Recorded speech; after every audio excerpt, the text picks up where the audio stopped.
ସାଙ୍ଗମାନେ ଆପଣମାନେ ପଣସ ଖାଇକି ମଞ୍ଜିକୁ ଫୋପାଡ଼ି ଦେଉଛନ୍ତି ବୋଧହୁଏ। ମୋଟେ ସେ ଭୁଲ କରନ୍ତୁନି ଆଜ୍ଞା। ମଞ୍ଜିରେ ବଢ଼ିଆ ଆମର ରେସିପି ତିଆରି ହୋଇପାରିବ। ମୁଁ ଆପଣମାନଙ୍କୁ ଆଜି ଗୋଟେ ଭଲ ରେସିପି ତିଆରି କରିକି ମୁଁ ଆପଣମାନଙ୍କୁ ଦେଖାଉଛି। ଦେଖନ୍ତୁ ମୁଁ ସବୁ ଏଠି ସାମଗ୍ରୀ କ'ଣ ନେଇଛି।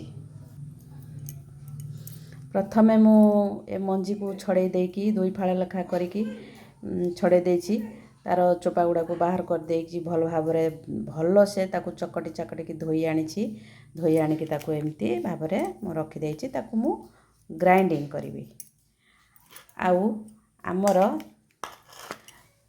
ଖାସଖାସିଆ ହେବ ଆମର ପଣସ ମଞ୍ଜି ଖାଲି ମାନେ ବରା ତିଆରି କଲା ମାନେ ସେଥିରେ ମୁଁ ବୁଟ ଡାଲି ମୁଁ ଭେଦେଇ ଦେଇଥିଲି। ଭଲ ଭାବରେ ମଧ୍ୟ ମୁଁ କିଛି ସମୟ ଭେଦେଇକି ରଖିଦେଇଥିଲି। ଭଲ ଭାବରେ ଭେଦି ଯାଇଛି ଆମର। ତାକୁ ମୁଁ ଭଲ ଭାବରେ ଧୋଇ ଧାଇକି ନେଇ ଆସିଛି। ଏଥିରେ ଆମେ ମିକ୍ସ କରିକି ଆମେ ତାକୁ ଗ୍ରାଇଣ୍ଡିଙ୍ଗ କରିବା। ଆଉ ତରକାରୀ ପାଇଁ ମୁଁ ଆଳୁ କାଟିକି ଭଲସେ ଧୋଇ ଦେଇକି ରଖିଦେଇଛି।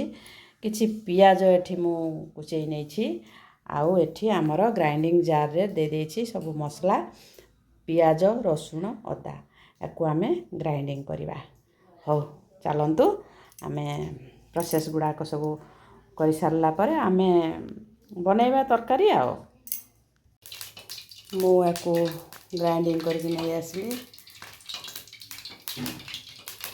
ମସଲା ମଧ୍ୟ ମୁଁ ଗ୍ରାଇଣ୍ଡିଙ୍ଗ କରିକି ନେଇ ଆସିଲି। ତାପରେ ଆମେ ଏଥିରେ ଲୁଣ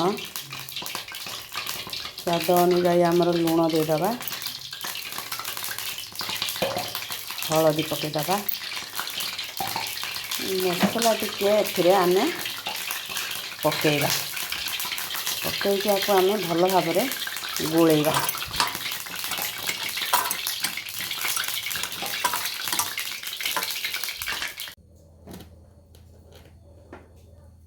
ଆମର ତେଲ ଗରମ ହୋଇଗଲାଣି। ଆମେ ଏବେ ବରା ପକାଇବା। ବେଶୀ ପକାଇବାନି, ଲାଗିଯିବ। ଆମେ ଅଳ୍ପ ଅଳ୍ପ ପକାଇକି ବାହାର କରିବା। ପଣସ ମଞ୍ଜି ଗୁଡ଼ାକ ସେ ଖାସଖାସିଆ ଲାଗିଯିବ, ବରା ଗୁଡ଼ାକ ଲାଗିଯିବ। ସେଥିପାଇଁ ମୁଁ ଗୋଟେ ଗୋଟେ ତାକୁ ହେଇଗଲାଣି ତ ଆମର ବରା। ଆମେ ଏମିତି ଭାବରେ ବରା ଗୁଡ଼ିକ ବନେଇ ନେବା।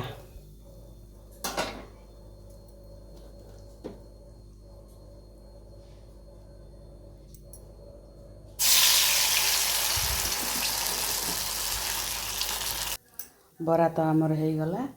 ଆମେ ବର୍ତ୍ତମାନ ଆଳୁକୁ ଭାଜିବା। ଆଳୁକୁ ଆମେ ଭାଜିବା।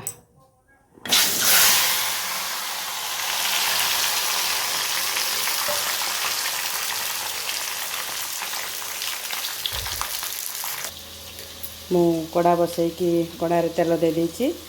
ଆମେ ଏବେ ପିଆଜ ଭାଜିବା।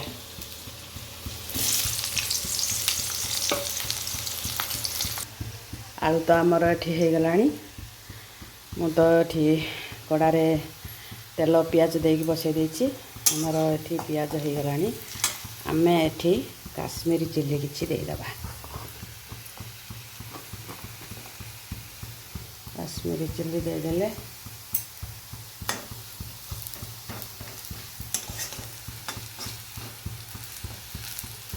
ତାପରେ ଆମେ ମସଲା ଦେବା।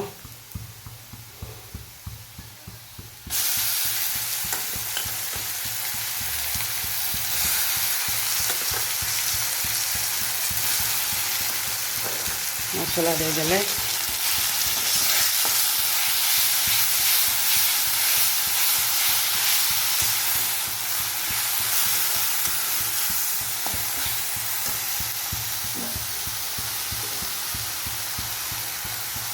ଟିକେ ପାଣି ଦେବା, ନହେଲେ ପୋଡ଼ିଯିବ ମସଲା।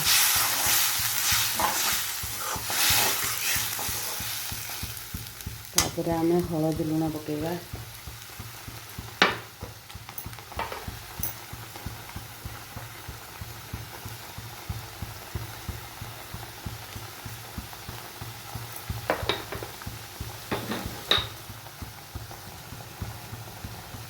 हलदी पकईदेले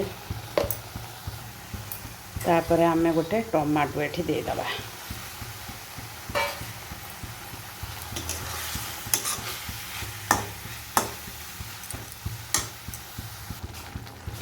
तापर आमे कस्तूरी मेथी किछि देदबा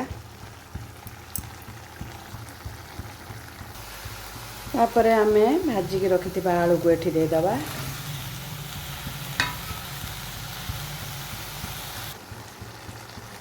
आमे किछि एठी करी पाउडर को देदबा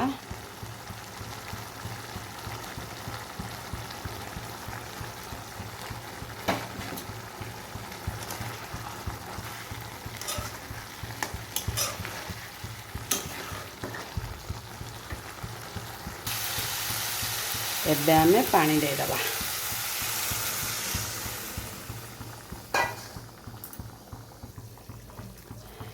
एबे चलो आमे बरा को पकईदबा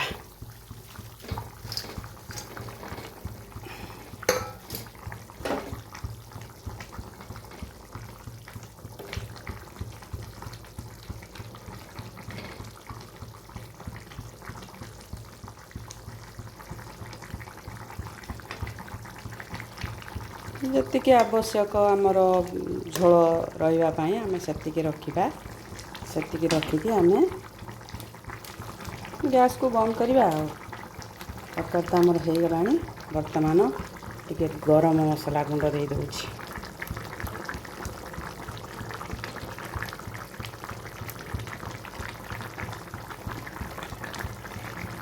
गरम मसला गुंड टिके देदेले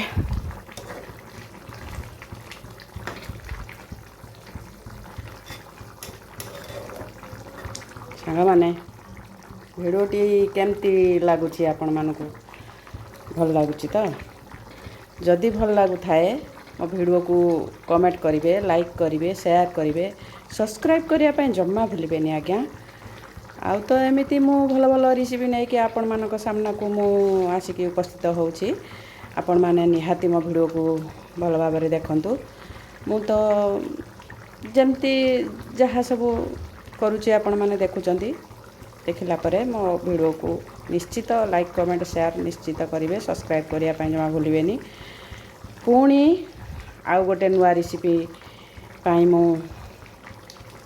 एतिकरे रहिली आपण मानक सामना को पुणी मु आउ गोटे नुआ रेसिपी नहीं आसबि आपण मानक सहित पुणी कथबार्ता रखिले आज्ञा जय जगन्नाथ।